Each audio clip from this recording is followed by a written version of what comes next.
Hi from Helsinki, Hanna, Haaslahti, Marko, Tandefelt. Hi. We are happy to be here.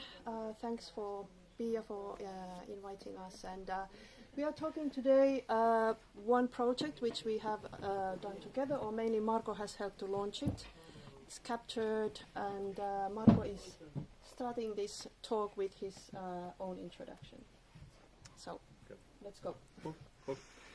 All right, I'll keep it very brief. I'll give most of the time for Hanna to discuss about the project, just talk about my own background and also things to AR and VR. Yeah. Okay. So my name is Marko Tandefelt. I'm a Helsinki-based concept designer and educator, and I've worked quite widely in art design technology. Have lived in New York for 25 years. Currently work in Kunstventures Helsinki. I work with media artists such as Hanna, who work with immersive media interaction, etc. Sorry, the other way around. Maybe, yeah. No worries. Okay. Yeah, and all the way. Maybe cool. A little bit light would be nice. Whichever way, I'm totally cool. At Kunstventures currently I've been working a lot with sensor-based installations, AR, etc., and also coach sound and new media students at Aalto, including projects, thesis projects in virtual acoustics, spatialization, etc. My own background is a music tech degree from NYU, and I also studied at NYU ITP, Interactive Telecommunications program. Cool.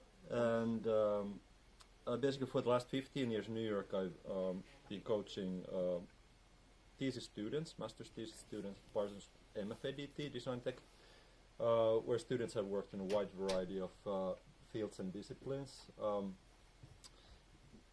including interaction design, multisensory immersive stuff, sensor-based interfaces, electronic musical instruments. These are among the fields I've worked myself on and also my students. Video installation, spatial audio, brain-computer interfaces. Healing technologies, actually, all kinds of brain-related transcranial systems are very close to my heart also. Longer discussion separately. 3D, VR. And also sort of like modular tool workflow development, open source tech co-design, tactical subversive media. The last one is I have some arrested students who worked in subversive projects and have also helped Yes Men and a few other artists in New York. Students I've guided and designers I've consulted for, they worked on a lot of things, including open BCI, open frameworks. Basically, artists who also are coders have worked for communities and creating tool sets for themselves. Siphon video tool and Tuvaid Marini. And also many students working on live coding, which is quite an interesting field, sort of like a poetic, immediate relationship between code, math, and visual entities. And a lot of my students have worked in New York at the School of Poetic Computation. Sounds very holistic, but very interesting sort of hackery artistry space, which has sort of like a shorter courses and very open atmosphere. I myself have created and worked as an AV consultant on many Finnish exhibitions in States, and that's the way I got to know also Hanna. On the left is her piece. She can explain more about that specifically in her part. But the show consisted many immersive multisensory installations, and not so much VR yet per se, more like spatial and projected artworks, and also Sauma design sculptural interface that consisted of work of Finnish artists and designers that sort of mated gently together, and that whole exhibition toured for several years in the States and Canada. On the left there's a piece where you basically like wipe out all architecture from urban spaces and only leave like symbolic information. It's called City Wipeout by Pasi Kolhonen. And on the right there's a couple of images of immersive installation by Hilda Kosari, Finnish Hungarian artist who works a lot with scents. So there's basically 3 domes of Helsinki, Budapest, and Paris, and there's sort of thinly veiled associative projections on those plastic surfaces, and also scents created by Bernard Duchafour and Hilda together. Bernard has worked for Symrise and Artisan Partners, like a major scent olfactory house in Paris. And I also worked as a media and AV producer in the Eero Saarinen Shaping the Future exhibition, toured for 5 years. This was kind of major architecture show where my duty was to handle all hardware and also deal a lot with architects and re-rendering and processing of all the videos and compositing. My own burning interests, among many, are in early cinema and Louis Le Prince, Etienne Jules Marais, and Louis Britz and Lumiere brothers, and at some point earlier, I painstakingly did like a stereo version of the famous train scene, only to hear afterwards. I got it working. Only to hear afterwards that the Lumiere brothers also made a stereo version of the scene. I've also done some industrial visualization, New York City subway cars, etc. in 3D. And it's an interesting project, but I also found out that my burning interests are not in industrial visualization. It's very quite painstaking, nitty-gritty stuff. My early experiences with VR in New York were in mid-90s with Sharon Lanier of VPL Inc., that some of you guys might know is one of the sort of first forefathers of VR, that had the clunky iPhones, ironically named iPhones, head-mounted display. Personally, for me, I got like heart palpitations from it and became really sick. There's probably like a Casio screens and wax paper inside or whatever. It's a long story. One of the greater, more sensitive products were the data gloves. The fiber optic data gloves were actually pretty cool. And Silicon Graphics and Mac softwares, super expensive, kind of hard to get elitistic stuff. I also worked for Jaron in his recording studio. He's, among other things, a musician, so I did a lot of reconstructing of the studio. I myself have worked on musical glove controllers. This one was shown in Chelsea Art Museum together with Kurzweil sampler and like 4-point audio. I worked with Max MSP jitter, etc. a lot. And this one is ultrasonic scent interface prototype I created with sort of USB scent sticks that are activated by microcontroller, and the idea is, I haven't yet been able to miniaturize it. The idea is that you can plug into a head-mounted display and plug to Unity and get serial commands from Unity to release scents. The trick with the scents is, some of my friends from MIT, Joe Kay and a few others, say that the scents basically have like 2 bits of resolution. There's like either 0 or some or a lot. I personally actually think that they're probably way more sensitive than that, but the resolution, also how to get rid of the scents, how to drive them to the nose fast enough, it's like really tricky, funky challenges. There's some ways to possibly do that with small microfans and whatever, but if there's some people interested in the scent stuff or whatever, kind of more widely multi-sensor, I'd be happy to chat afterwards. DIY 3D projector made from all kinds of parts, so I've been doing a lot of custom hacking, etc. This was for an immersive projection project. And one thing that I'm currently working on is, as I've sort of closely followed, including the Vario stuff, but also the Star VR and the Claire from Czech Republic, etc. Sort of cinematic VR head-mount displays.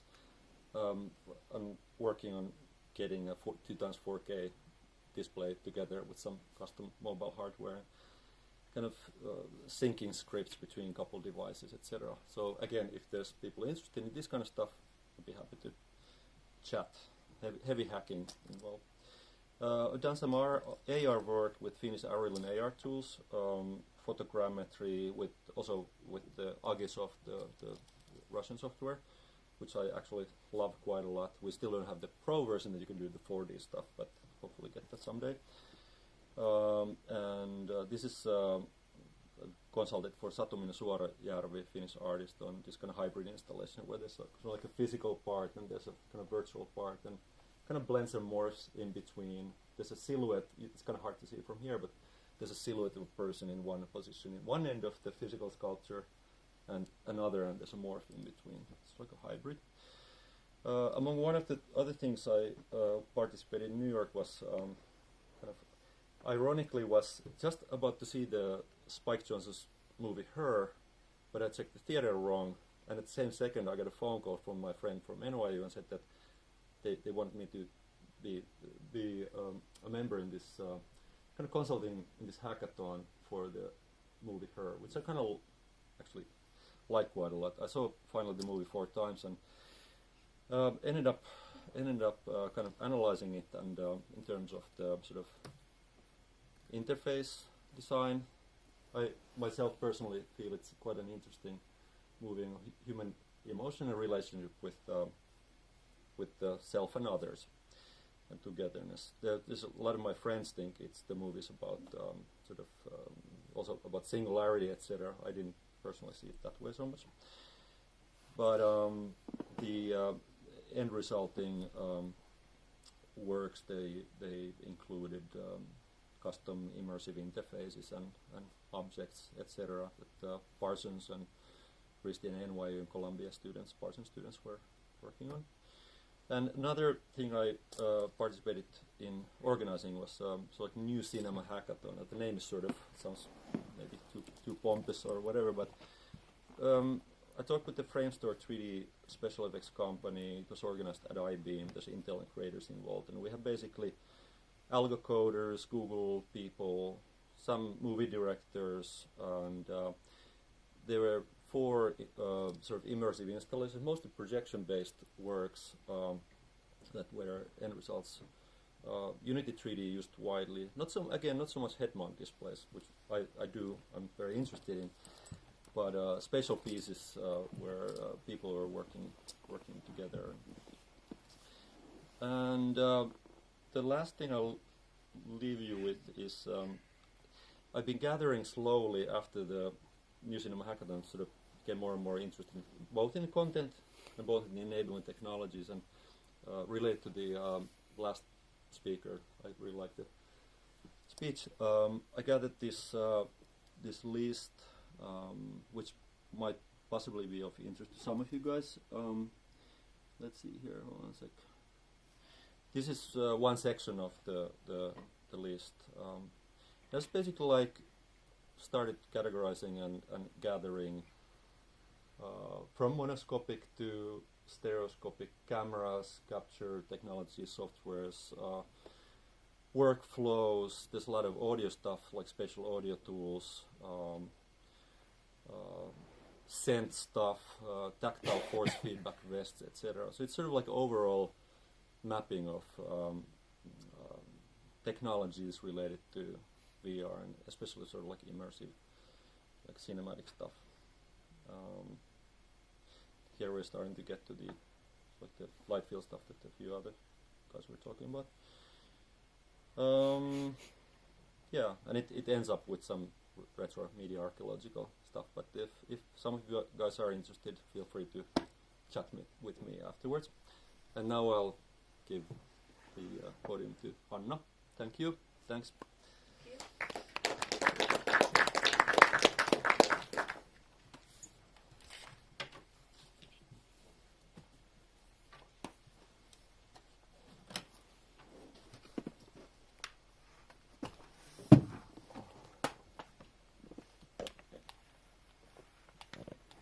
Okay, thank you, Marko. So if you have any crazy ideas, Marko is really the right guy to talk about media art. I was actually lucky to be able to chat about my project with Marko many years before we actually started it. So if you need a mentor with a very wide view on the media art technologies, Marko is really the perfect option for that. So I'm here to talk about my work, which Marko actually helped to launch and helped me also to find the key collaborators for me in this project. It's a narrative simulation with AI-controlled doubles. It's an installation, so it's not a VR or AR work. And I have been working as a media artist, 20 years now. So I came to media art in the 90s when new media was really new, in a sense that when you went to a museum or public spaces, there wasn't anything participatory in that time. So there were paintings and sculptures, and there were no video art or performance art in sort of institutional level. So suddenly in the 90s, it was possible to make interactive installations, and also the feeling of that era is very positive and full of sort of expectations, which I really feel that the VR has again injected in this culture. You might say that we are right now in this kind of post-participation era, because so many of these interaction paradigms became commercialized, and they sort of like lost the potential when they were infiltrated in all sort of aspects of commercial or gaming industry. So this is one of my first pieces. It's called White Square, and it's basically a white square projected in space, and when you walk on top of it, this shadow world starts to follow you and makes contact with other participants in the space. And before actually coming to media, I worked as a set designer, so I worked in theater. And I very quickly noticed that I'm not actually so interested about theater, because it's kind of spatially very hierarchical. So there's always seats for people, there's stage, people are divided in actors who know what is going to happen, and then there's people who are sitting and waiting to be entertained. So I kind of got really interested of that hierarchy, and then I started to think that can we create a space which is more free and more fluent, and those roles, participant and performer, could be, changed. And in the same time, I sort of got introduced to interactive technologies. And ever since this first piece, computer vision has been my passion. So I mainly work with physical interaction, with gestures and people, augmenting people visually in space. Shadow has also been one of my interest points.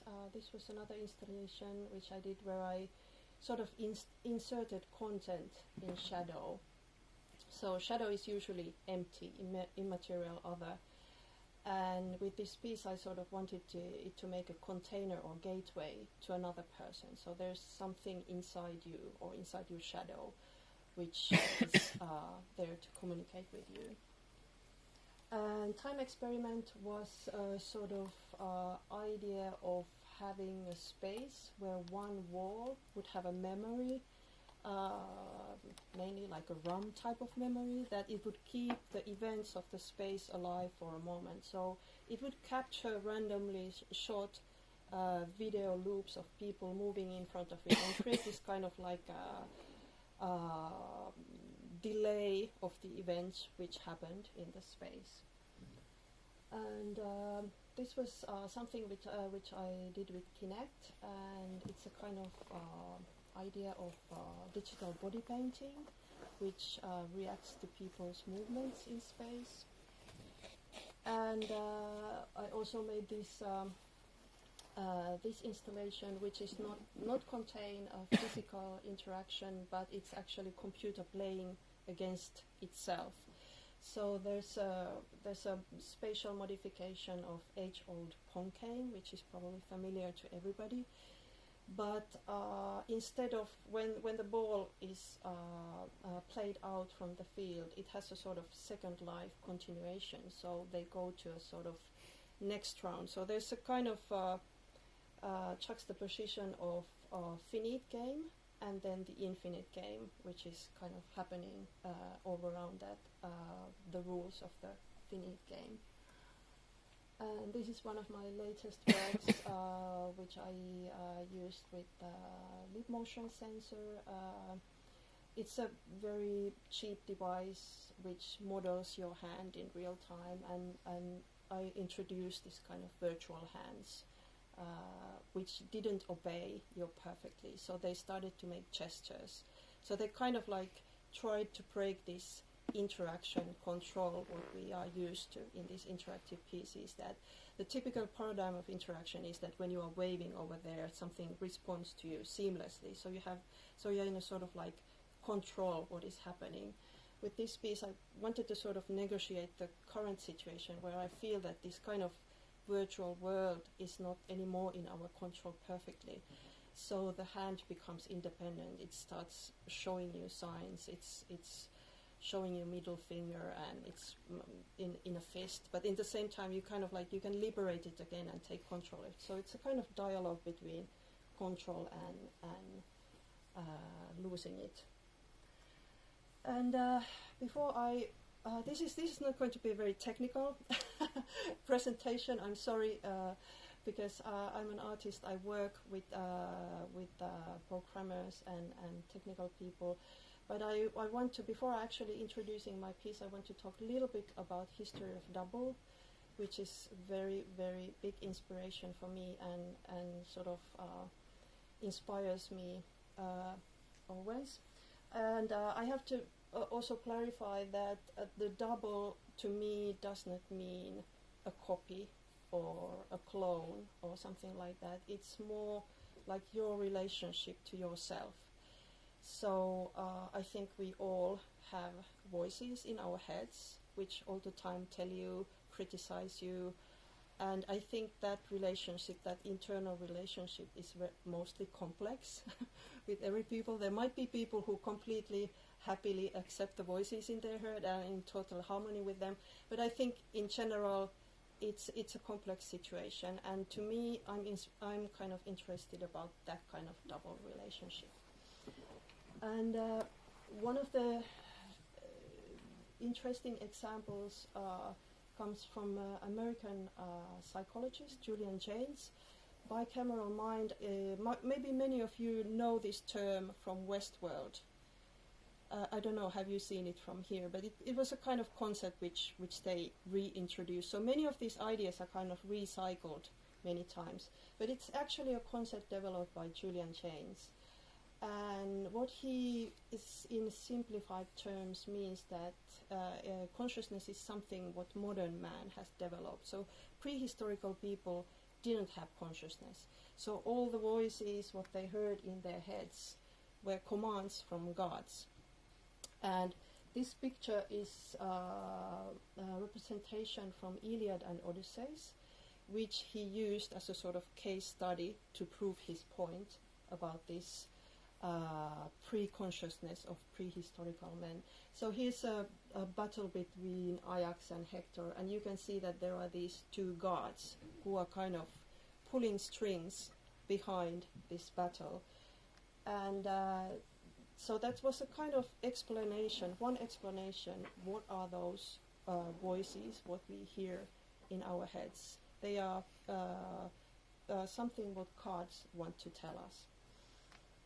And also another explanation for double term comes from Egypt. Here's a god Kom, who is modeling a prince, and there's always two bodies what he is modeling. So there's one which is made from material, from clay, and then there's other which is made from Ka, spirit, and those two are kind of fused with goddess Hathor, which gives the mystery of life to this double being. And I kind of like this collaboration. So there's a kind of female-male collaboration going on here. If you compare to the Christian creation myths, it's kind of I think much more interesting. And in ancient Rome, there was a character called Genius, which was actually something which was born in the same time with you. So when you were born, a genius, your personal genius was born in the same time. And when you died, the genius died also. So it was kind of like maybe something to do with the guardian angel later, with Christian tradition. But it also has to do something with your ancestors. So it was some kind of ancestral spirit which sort of like re-emerged from you. But there was this kind of like a double structure still quite visible in here.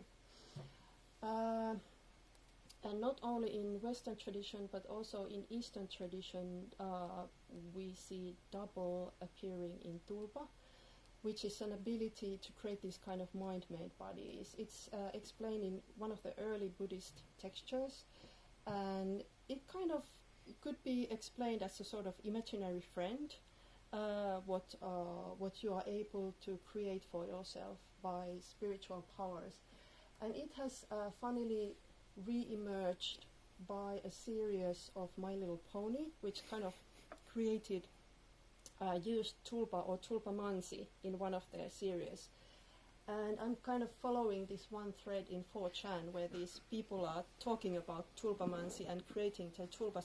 So I think this is fantastic because in the age where we are kind of like over-visualizing stuff, you are still having what you can create with the power of your mind. It's spiritual beings. And I think these people totally get it. It's like, it's really fascinating. And so if you think about those examples, those are doubles which you create by mainly only by imagination, and they are mainly benevolent doubles.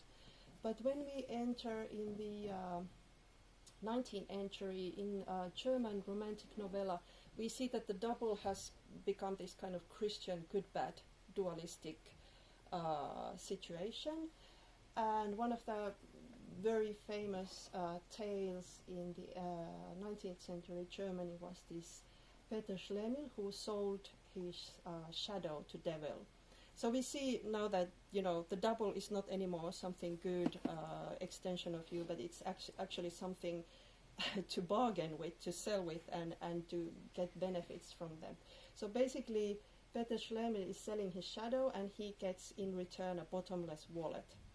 Okay, so he gets to be really rich, but he is rejected by society because he's a freak. He doesn't have a shadow. And the whole tale is about this kind of regaining the shadow, and kind of the unity of self is sort of re-stabilized in the end. And here, early 20th century, we see another mutation of double theme, and now the tool is cinematic. And the story, The Student from Prague, is pretty much the same, the Peter Schlemihl, the same story. And again, the double is really bad. The central topic of the film is that it's a message to the people that if you see your double, you should kill it before it kills yourself. So it's definitely something which has kind of like escaped from you, and it's haunting you, and it's evil. And in this film, they especially used mirror as a tool to play with doubles. And it was super successful because, of course, if you think about the film, the seamless double exposures, you could double the actor quite wonderfully. So they had like amazing, powerful cinematic effects on that era. And now when we come to our times, and I have one example of sort of transgender double. This is Misha Cardenas. I don't know if he's a familiar artist to you, but he did this quite fantastic mixed media performance in 2010, where he spent 365 hours in Second Life as a dragon. And so basically he was in virtual reality 365 hours, and he being a transgender person himself,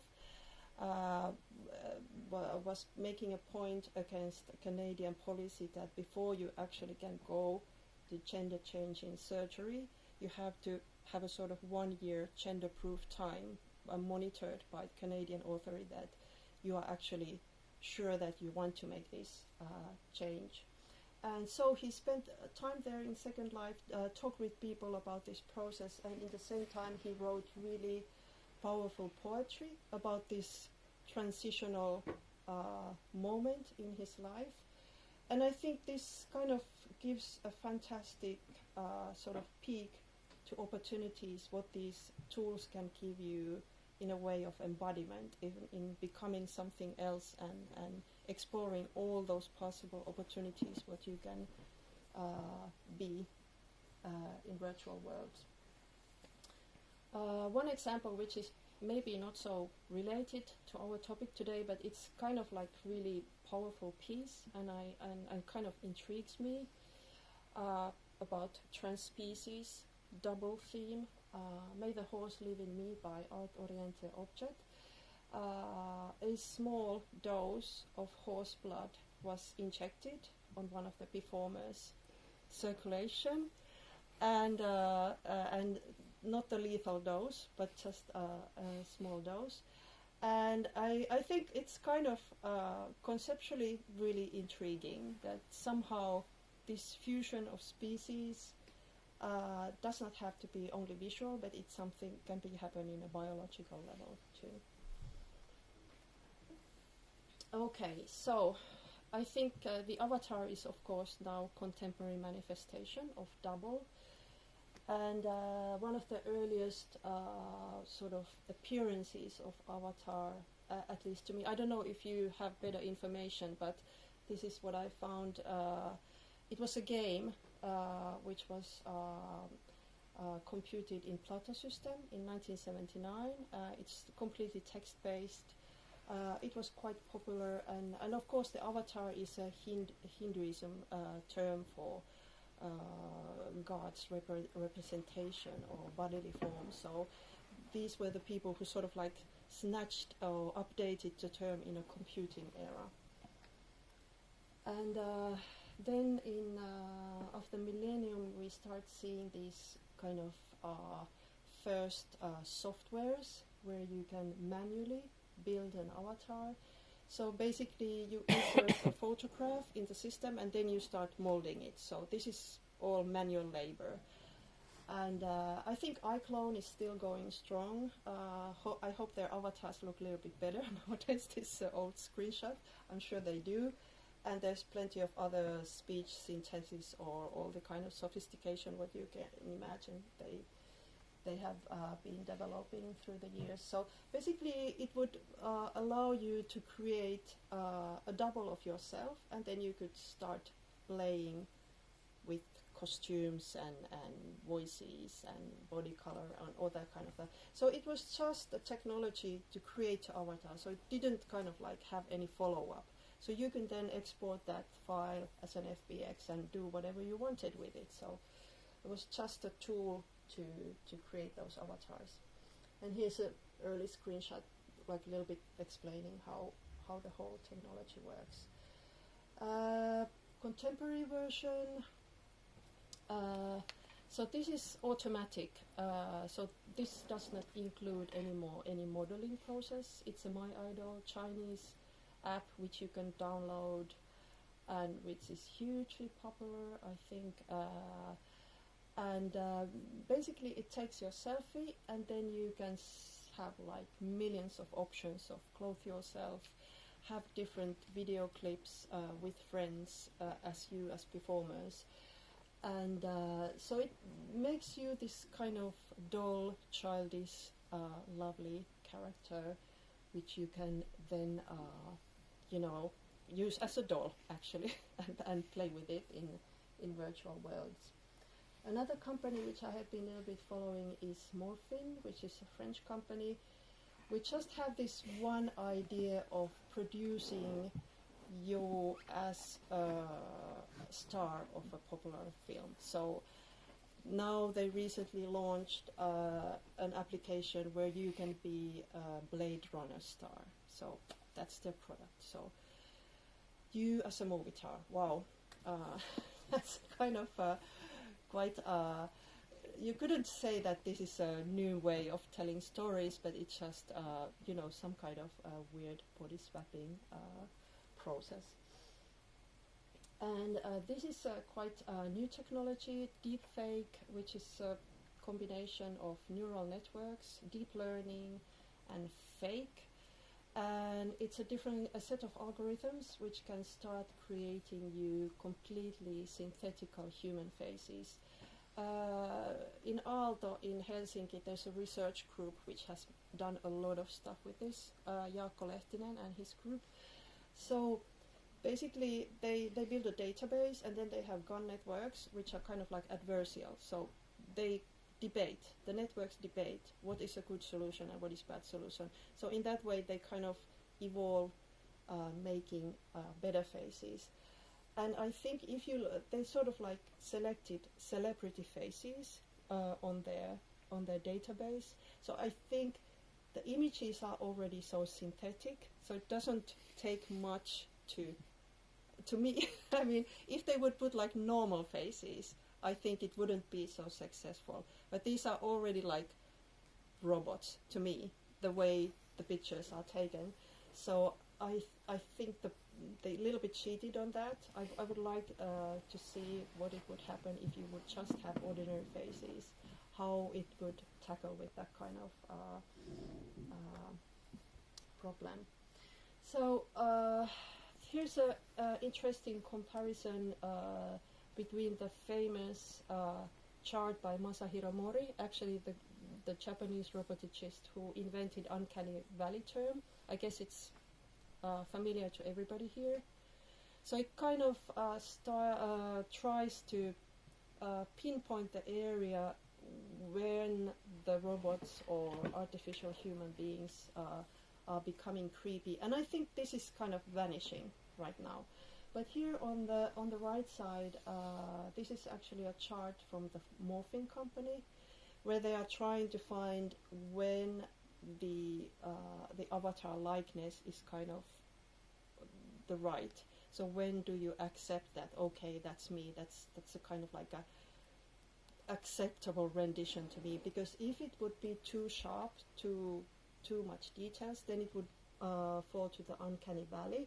So there has to be some kind of sort of artistic interpretation on the likeness, so that you can actually live with yourself in a virtual world. Okay, so I'm gonna walk you through the tech specs of Captured. So this is actually the library which really started the project. I was lucky enough to collaborate one of Marko's students, Tyler Henry, who is a fantastic creative coder and artist based in New York, and he has created this whole real-time 3D face reconstruction database for this project. And we were first trying to solve this problem with depth cameras, Kinect or RealSense or stuff like that, and it just didn't work at all. And we were sort of like, after 1 year, thought that it's not going nowhere, mainly because it's so unstable. It just doesn't work steadily. Also, it has a problem with facial hair, so men with black beard would have like a hole like this on their chin, so my God, it doesn't work. And also it required that the people who are being scanned, that they have to sort of stand still and stare in certain points. So if you are trying to create a real-time system, that just is not acceptable, that people have to kind of do something in order to be able to capture it. It has to happen really sort of fluently and easily, and so that the capturing process is something that you don't have to sort of act. And then we find this 4D face library, which was open source, free. It was developed by the University of Surrey, and currently they have a startup, and we are collaborating with them.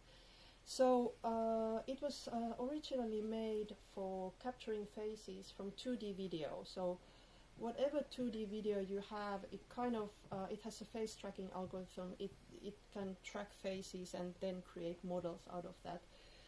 And you can see that that the quality of the texture is quite bad, and that's sort of like this sort of something what you have to accept if you are working in this kind of real-time agile tool.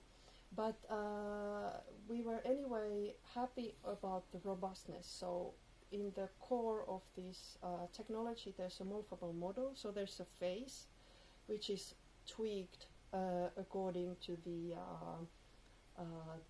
facial features of your face. And also what was great, that it's kind of not racist as how it is created, because many of these morphable models are created with only white faces, and you probably know that this is a big problem with computer vision technologies, that algorithms are created for white people.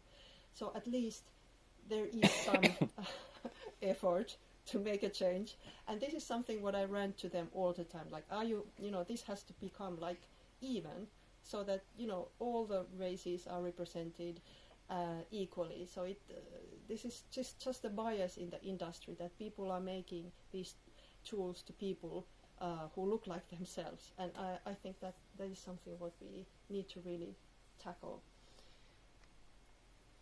So in the end we decided to go with the traditional photogrammetry setup, also because I wanted the people to be able to look at themselves directly when they are captured.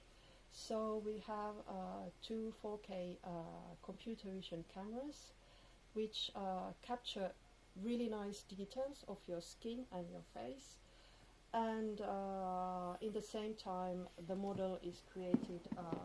This is actually the pipeline how it works. So it takes one image simultaneously, and then it uses both of those 3D models and fuses them together, and then you have a face which is a combination standard photogrammetry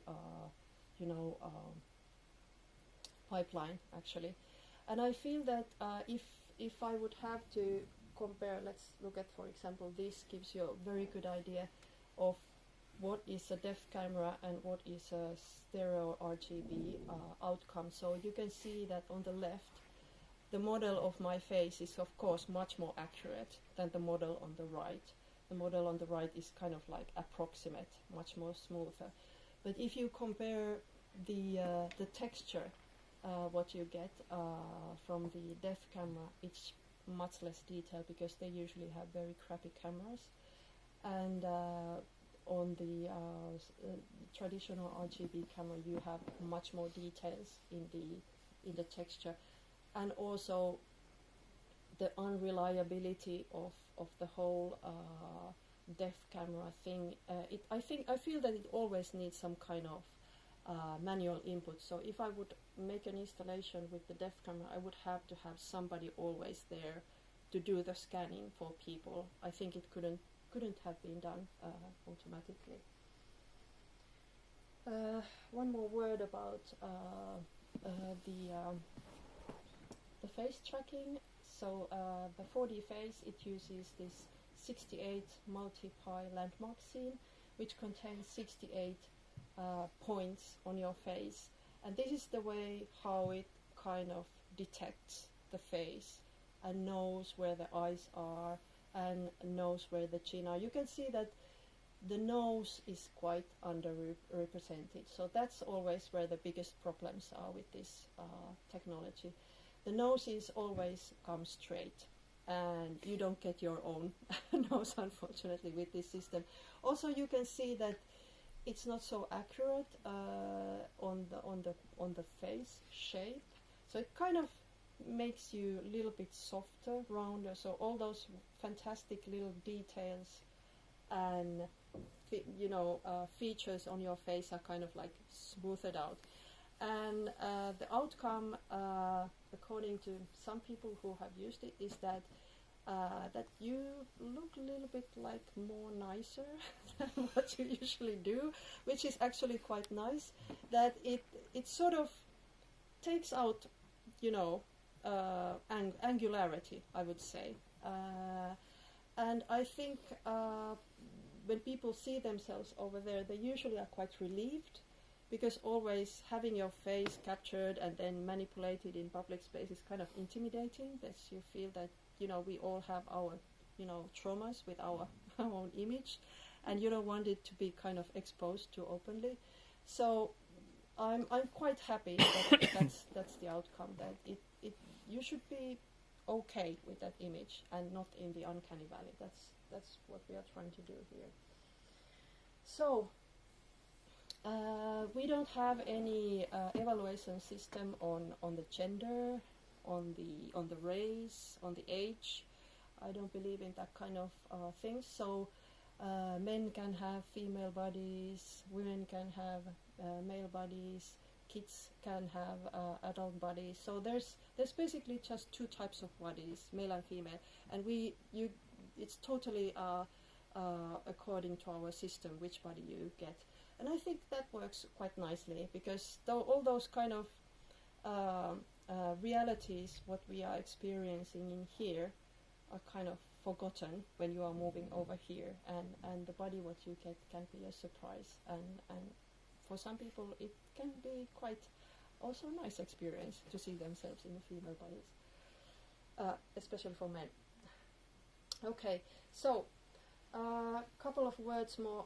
I'm sorry if I'm running over time. Just I want to quickly tell you about why did I do the whole thing. So this is really the image which started the whole journey for me. So I wasn't so interested about the technology. I was interested about the 3D reconstruction, the 3D double making. That's of course something what I'm crazy about. But this is an image which I saw as a high school student in Finland, and of course that kind of sort of stuck with me, and intrigued me, and I didn't know what to do with it. I cut it out from the newspaper, and put it inside my diary, and every now and then it sort of came out, and I was like, I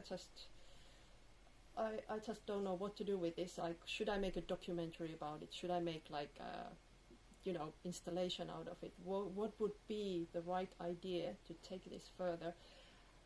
It's a documentary of atrocities what happened before the war. So how to prepare the citizens to fight. So they was part of the sort of like humiliation, public humiliation rituals what Nazis implemented on Jewish, to show that they are our enemy now, and that people who have been friends in certain communities had to sort of like think about situations racially. Before that they might have not even thought about that. Okay, my neighbor is Jew and I'm Austrian, so what? But this was the moment when these kind of borderlines or groups were made clear. And when I started to work, I first started to work with this double making system, and then I realized that actually I could use this kind of historical event as a content where to bring those avatars. So not just make a tool to create avatars and that's fun, but actually to tell a story with them, to make them in a situation and confront each other somehow. So when I look at this scene again, I notice that the people are clearly divided in three groups. So there are Hitlerjugend, who are the aggressors, the humiliators, and then there are Jews who are being humiliated, and then there's third component, probably the most important thing, the audience, the bypassers, the witnesses, who are kind of like passively watching this humiliation.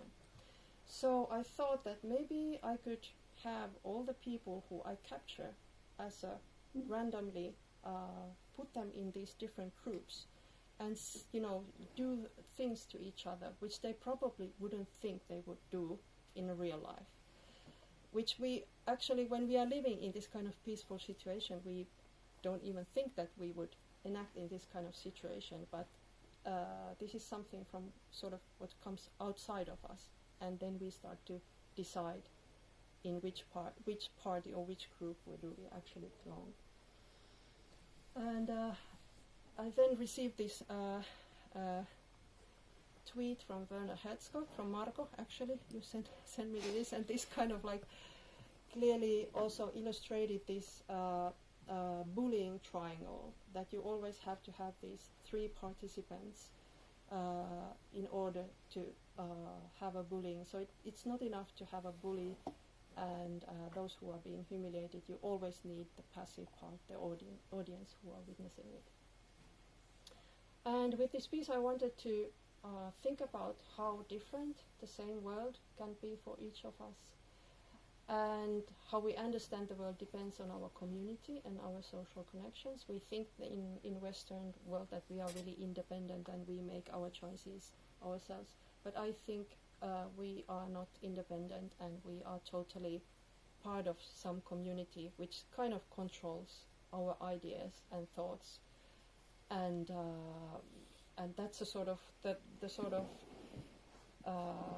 tragedy, being individual and part of the community. So kind of like a constant negotiation what each of us does. These are the big questions of sociology, but I want to approach them from artistic. And this is also a text which I think inspired me a lot. It's from Gabriel Garcia Marquez in Evil Hour. It's a book about a small Colombian village which starts to be plagued by strange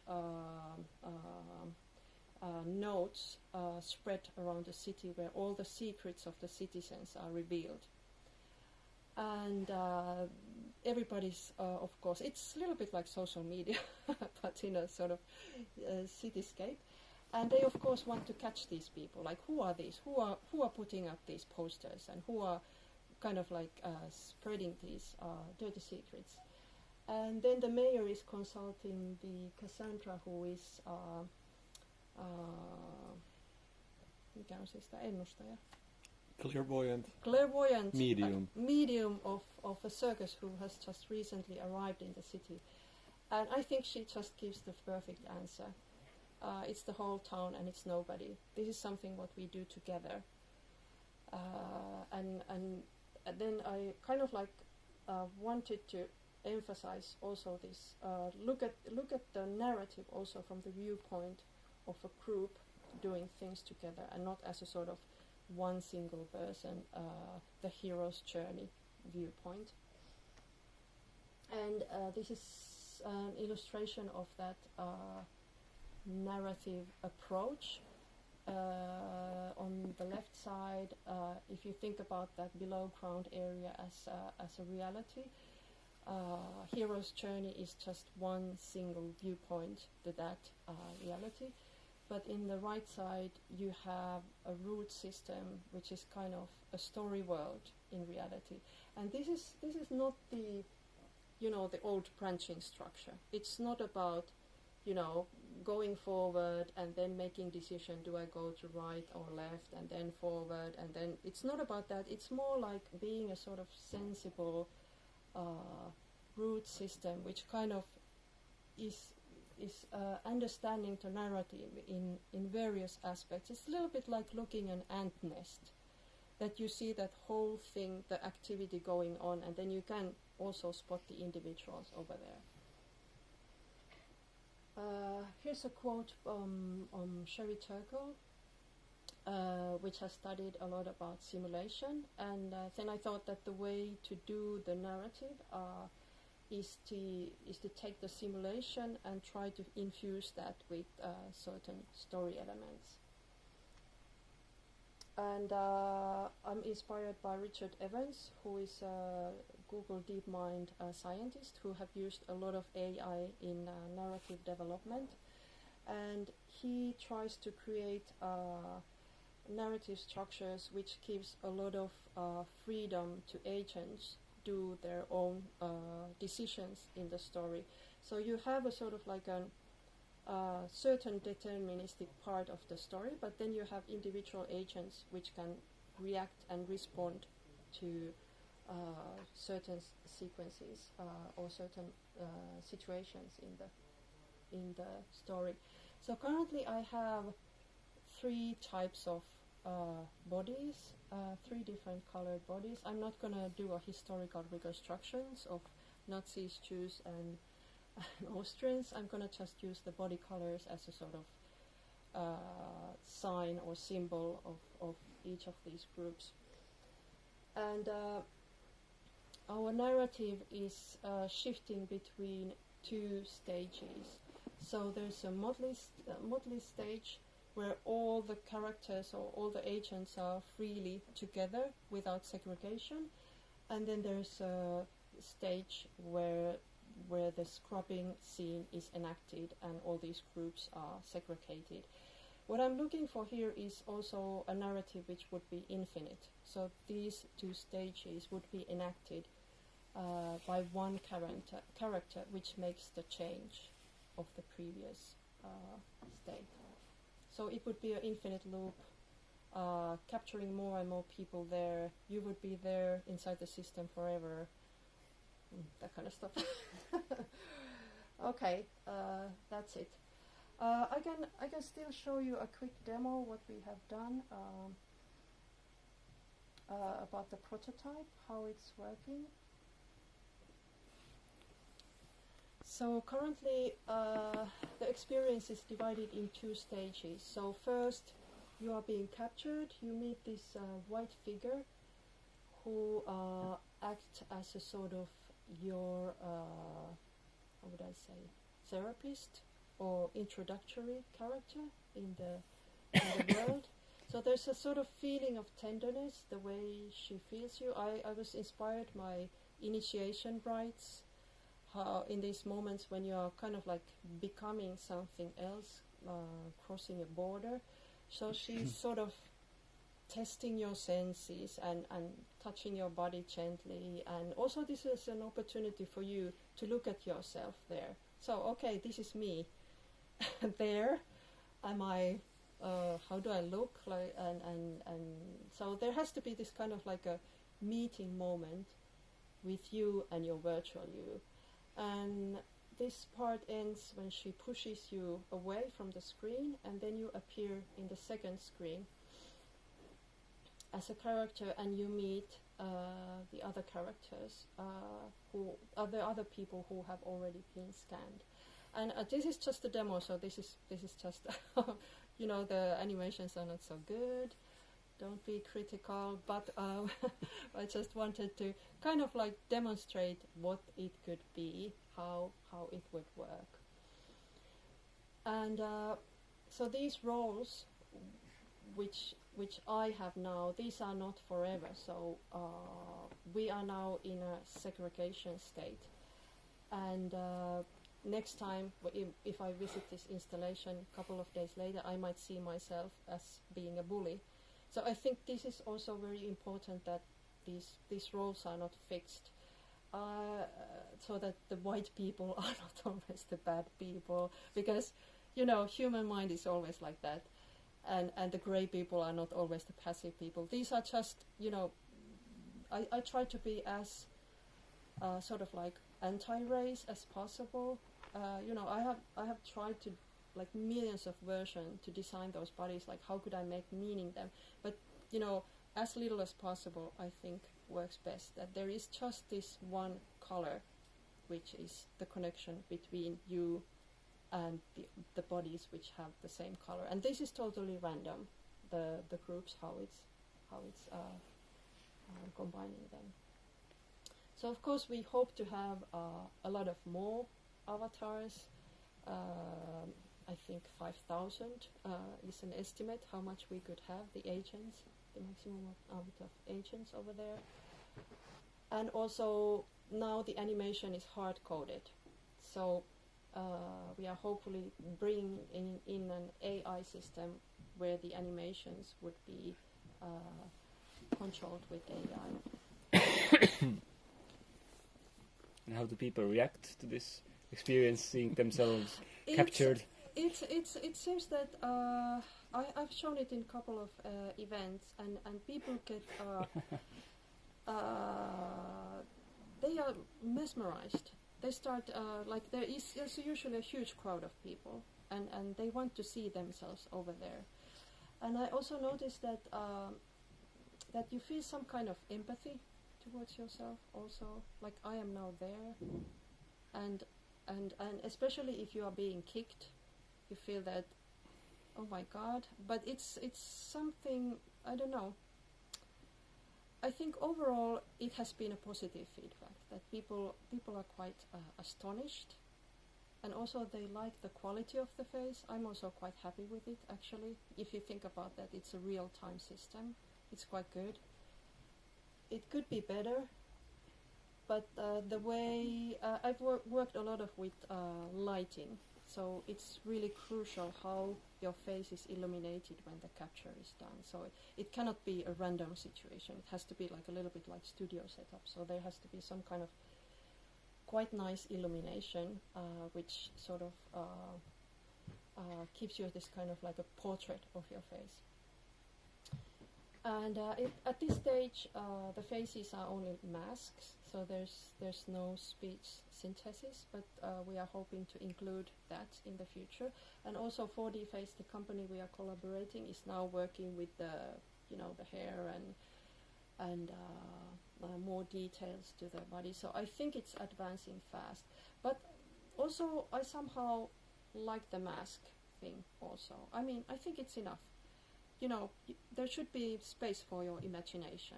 And I think many projects, especially if you remember My Idol, makes a mistake there that it kind of over-decorates. There's no space for you at all. I mean, it's all sort of like pre-programmed for you.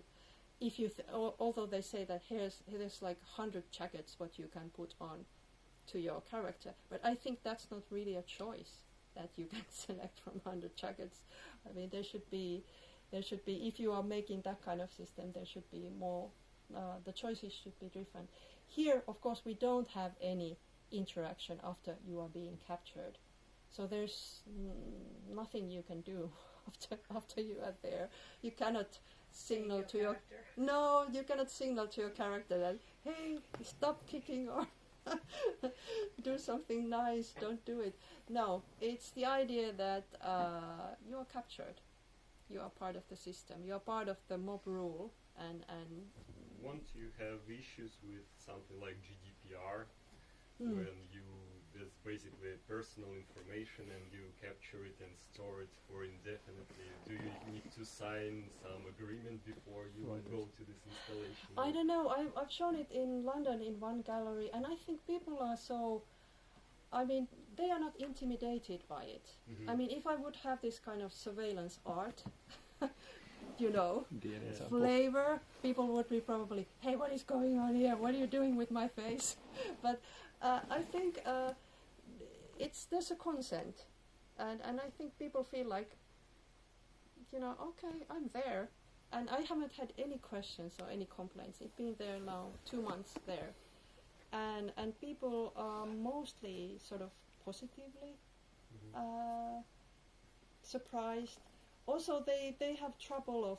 I think the second part, actually simulation, is something we need to get it better. So that's something what is not working the way I want. But I still sort of want to show it so that there is a kind of... very often in media art there's this race of who's doing what where first. So I kind of feel that I had to do it now. I had to show it, that at least something like this is going on, and we are developing it actually in CPH Lab, which is a Copenhagen-based documentary festival. And they have an incubator or workshop for new types of storytelling formats. So I hope that would sort of like launch it really to this AI development. Talk about the remedy link. Yeah. So So I have worked with a lot of people with this piece, so obviously I'm not... I should have another lecture about the collaboration with all the people I have been working. And since Finland is so technologically saturated country and people are interested of all kind of prototyping and testing, we managed to actually do the motion capture in Remedy Studios in Helsinki, and that was actually thanks to Marko. And so I think as an artist you should sometimes contact people who you are not sure they think like you, because sometimes there are kind of like links which might lead you forward. So I encourage everybody to be really bold and contact the people they want to collaborate with. They might get really good answers, and people over there might, you know, be really enthusiastic about the project, because sometimes if you work in a big gaming company, the work can be really tedious. Artistic collaboration can give you a break, think about things a little bit differently. So I think there's a lot of room of this kind of creating your own network of people and connections, and I think media art is 80% about that. I think nobody can do anything alone. Thank you. I'm just throwing in the questions Yes, already. I have sure. questions. So you said motion capture was done at the Remedy motion capture studio. Do you have now a set of kind of a library of certain kind of movements that you are going to introduce to these characters, or are you going to collect more? Yes, I have a library already, but then I'm actually I'm going to show you this. I don't know if you're familiar with this Danish startup, but they have this fantastic new suit called Rococo. We have here. Ah, cool. Okay, cool. so I don't have to talk about it more. So there's You can talk to others who don't know about it yet.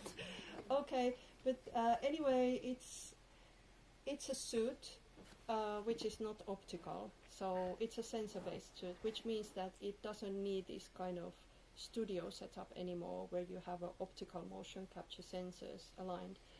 So you can do motion capture anywhere. It's a wireless network, and it has sensors placed inside that suit, which has they have the direction, the dynamics. They can sense.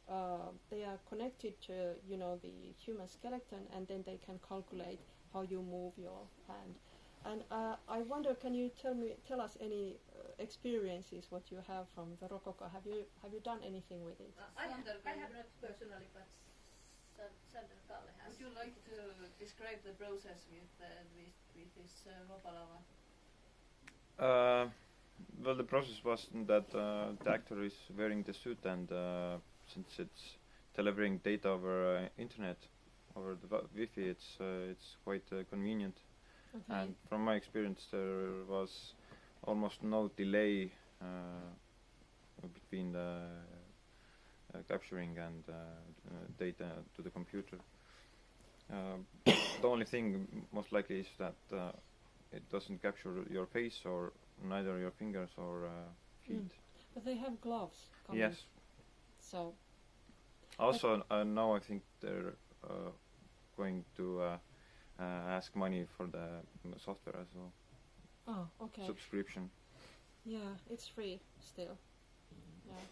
It is kind of standard. It seems that before we got this jump ID, we already got the notice that at the moment they will survive the survey. They will provide the service for free, but obviously during the next year they start to ask some money about this using this jump ID. It is. This is the bad. Yeah. So how was the data? How was the motion capture data? Was it very dirty? Yeah, it's quite clean actually. It's very accurate. Okay. As far as I've really smooth and accurate. Okay. as far as I've used, there was just the software. Several workflow wasn't that easy, or there was specific things that you had to do in the correct order to Okay. make it work properly. So But at when first there you- was a lot of troubleshooting. But when you get it running, it was Yeah, and easy to get it to Unity or Unreal. It's, with the plugin, it's quite simple. yeah. Yeah, it's. I think it's always give and take situation when you choose different technologies. Of course, Remedy has a fantastic big studio and it's an optical, very accurate system. But also, the motion capture data what they gave to us, there was a lot of glitches. So it's not like pristine what they also can deliver. And these kind of suits what actors have to wear, it takes like 1 hour to put it on when you place the the dots and then you calibrate and redo it. So it's kind of expensive. So I think Yeah, with this is a Roboco- really cheap and quick alternative. yeah. There's one important thing. Several days we struggled because Sandergalle was tested and one leg and one arm was opposite way. And I already was joking that actually other people see you as this, but you can't calibrate yourself. There have to be some distance with the computer. Yeah. There's just some very weird Some troubleshooting. small details, but Yeah. Yeah. But did you also research about machine learning for motion capture? Because I know at the moment they do this real time 60 FPS, but it's probably not exact. I mean, for Yeah, that is something what I don't know so much about. It's really fascinating field, but since you mean that kind of like a real-time real-time motion capture that you would machine learning. control. Okay, no, unfortunately, no, I don't know anything about that since this installation doesn't, you don't have any connection except that your face is captured and modeled. But on the installation, as I understood, all the motion is captured, but is it changed dynamically, or is it machine learning AI which controls the actors? No, unfortunately not. The demo what you saw is like hard coded. Okay. Pre-rendered. So it's really the old-fashioned demo Okay, but prototype. At the end, the actors or the digital actors, they are free to. I mean, the motion that is going to be applied, the motion capture data Yeah. that's going to be applied to the models, are they hard coded or they are free to like? Well, we are yes. That's something what we are trying to do. That we are trying to make them as individual agents. Ah. So our platform is Unity, and anybody using it here, or you are more in Unreal Engine world, I suppose. Okay. Anyway, AI was introduced in Unity a couple of years ago, and we are sort of looking how the NPC characters in a game, like non-player characters, they are usually characters which are controlled with AI, and we are trying to take those ideas and make them as a central characters.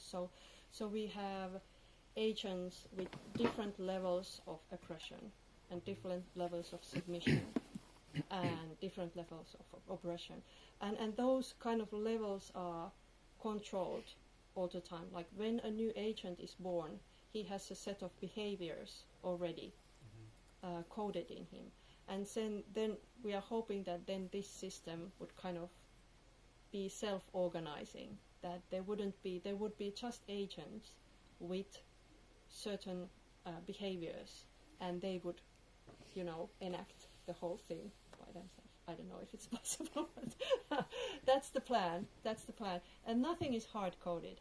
Of course, we have these two stages. If you remember, there is like a medley state when everybody's walking together, the group is mixed, and then we have the aggression state. And we have one character, one agent, which arises with extreme aggression levels, and he makes the change. He makes the change of the whole behavior of the agents. Does it make any sense? I'm sorry, I'm not maybe so good. I propose we can continue in smaller group sessions. And big thanks for the talks. Okay, thank you. And now we have the famous demo sessions.